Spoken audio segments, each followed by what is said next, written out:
大家好，歡迎收睇我哋競馬之社嘅新節目《有客到》。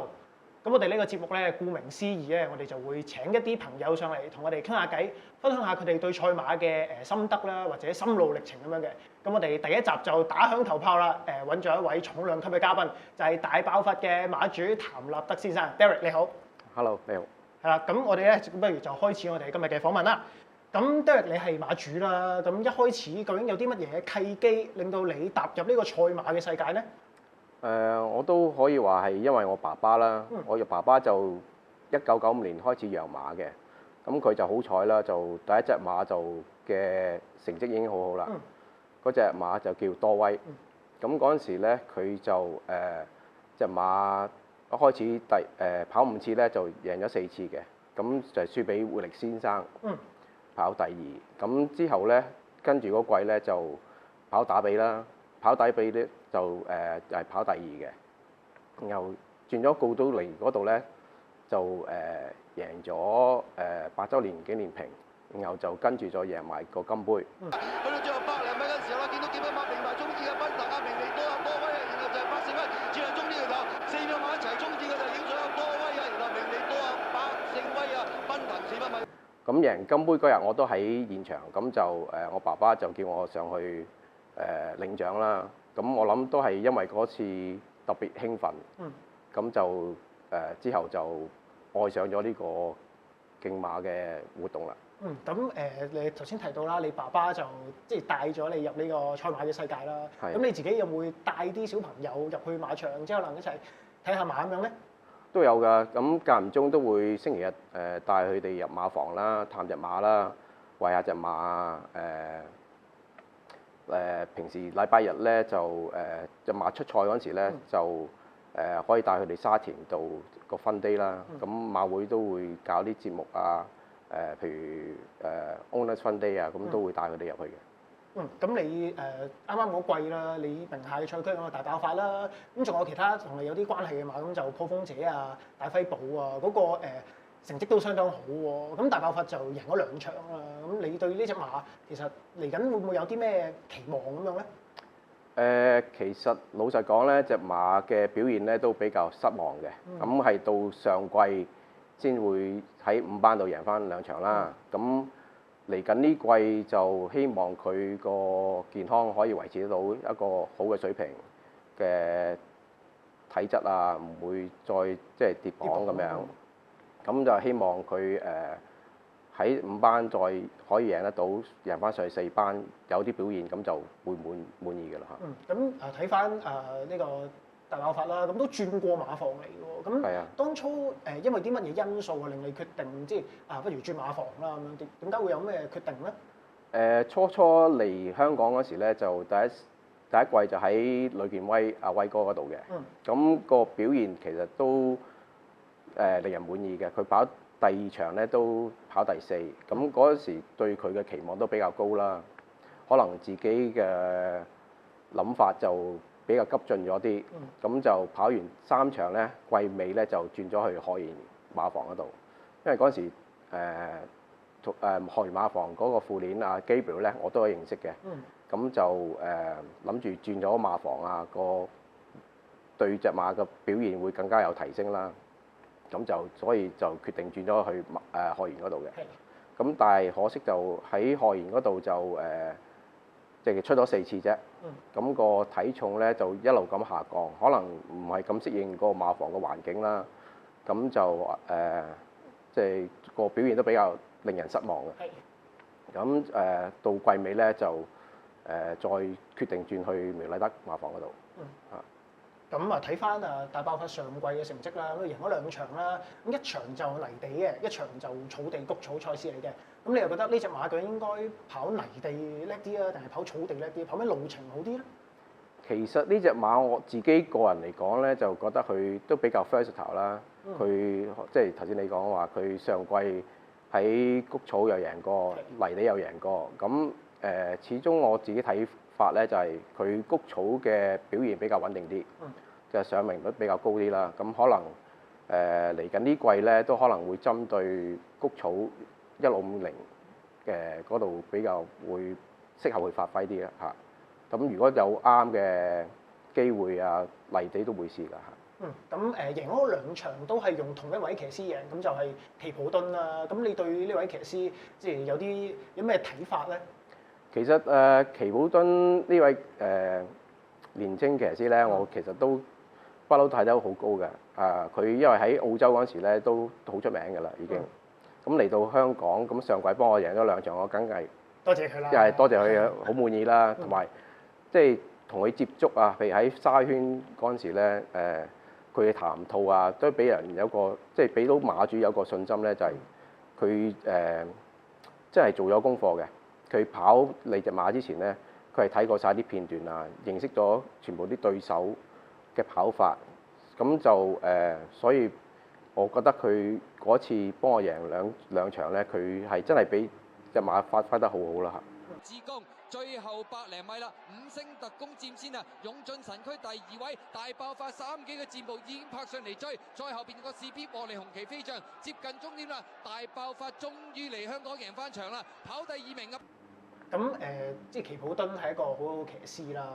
咁但係我哋好多朋友都好喜歡呢個雷神莫雷拉喎。咁會唔會亦都好渴望即係名下嘅馬匹有機會俾雷神操到咁樣？如果雷神揀我哋馬嚟騎，咁梗係好啦。但係就其實我覺得香港騎師即係啲大師傅啲水準其實一般都好高㗎啦已經。咁如果莫雷拉揀我隻馬嚟騎，咁其實信心梗係會提升好高。咁就你自己自然會即係覺得隻馬嘅贏面係高啲嘅。但係好似上季咁樣，奇普敦都發揮得好好啦咁樣。我覺得如果你隻馬係有實力嘅，其實邊個騎師，總之即係形勢係啱嘅，即係對隻馬有利嘅，即係檔位啊或者跑嗰陣時步速啊，即係適合嘅都有機會贏㗎。咁除咗雷神莫雷拉啦，會唔會有啲騎師你係特別想同佢合作一下嘅咧？韋達啦、13少啦，就係我自己同佢就都認識咗好耐嘅，咁所以隻馬嚟香港嗰時咧都主力俾佢操刀嘅，但係可惜就轉咗去梅禮德馬房嗰陣時就俾練馬師自己決定用邊個騎師啦嚇，咁就之後就冇咗合作嘅機會啦。即係所以都係聽練馬師嗰個係啊，你交低隻馬俾練馬師，咁都要始終都要練馬師做咗 final decision 啦。咁都嘅，即係要好全力相信練馬師。係啊嚇。咁頭先咧都同 Derek 傾咗一陣偈啦。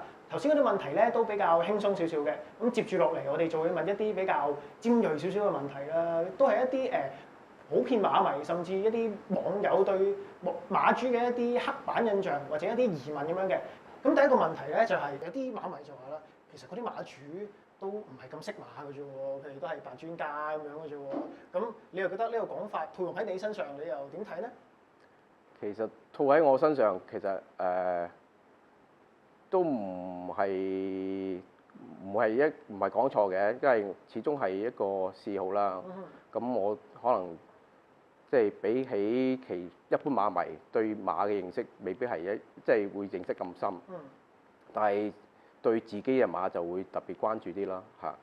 譬如成日去探馬啊，可以觀察到隻馬嘅狀態，有冇提升啊，或者隻馬唔食嘢啊，有咩傷患啊，咁始終都係馬主會比較深入啲咯嚇。呢啲資料，咁就扮唔扮專家就一定唔會扮專家㗎啦嚇。咁大爆發就係你名下嘅馬匹啦。咁有啲馬迷就成日覺得有啲馬，哎呀，其實係好馬嚟嘅，但係改錯名或者改名改得奇奇怪怪咁樣。咁大爆發呢個名，咁你就用啲乜嘢去？即係點解會改呢個名俾隻馬咧？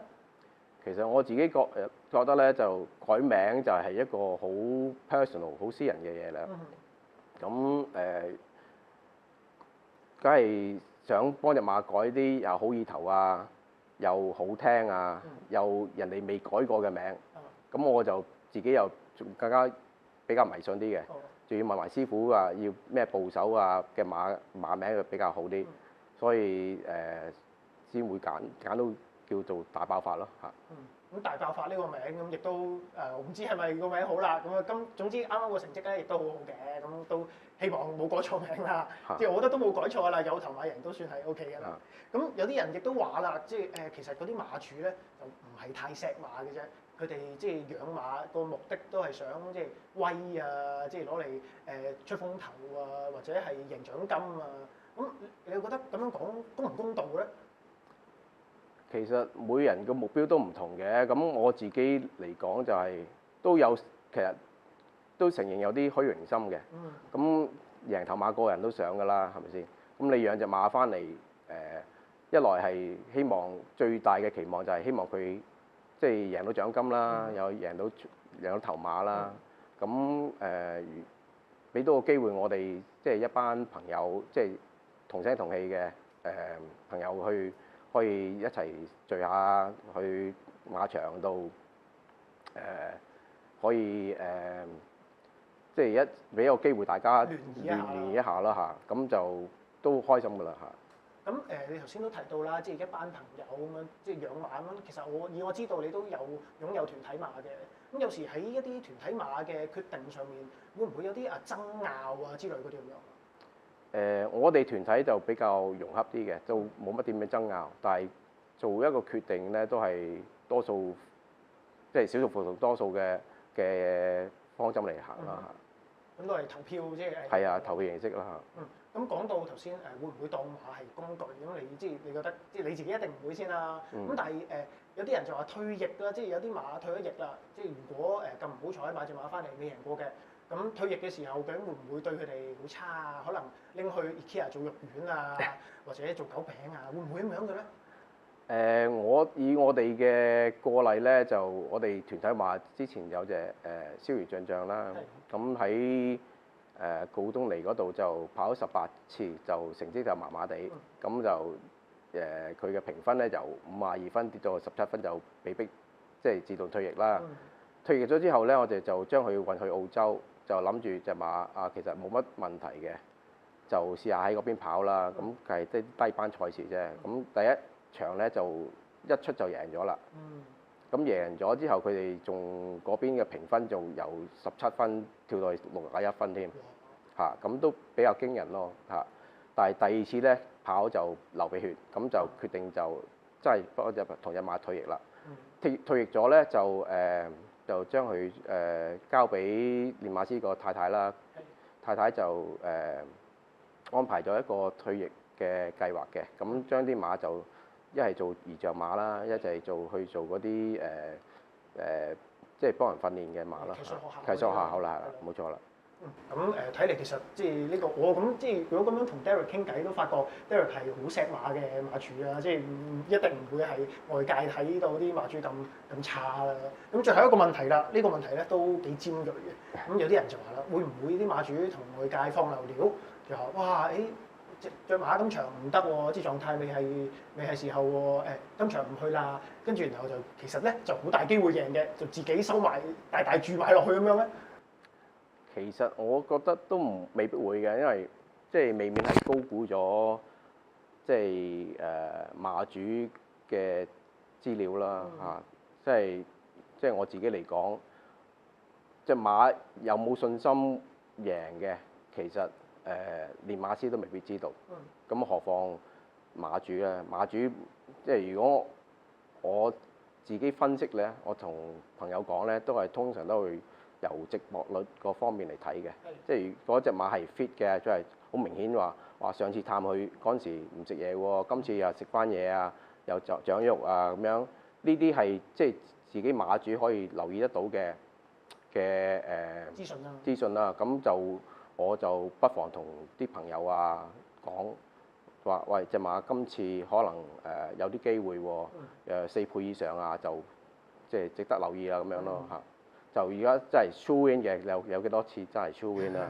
即係自己知嘅都未必話，即係咁有信心話俾朋友聽，驚累到人啊嘛。即係收埋食嘅更加唔會啦。一定唔會啦。因為其實都好少話真係100% sure win 㗎嘛。咁與其係咁樣，咁當然就不如同朋友講真話啦，即係亦都冇必要呃啲朋友啦。冇咁需要根本。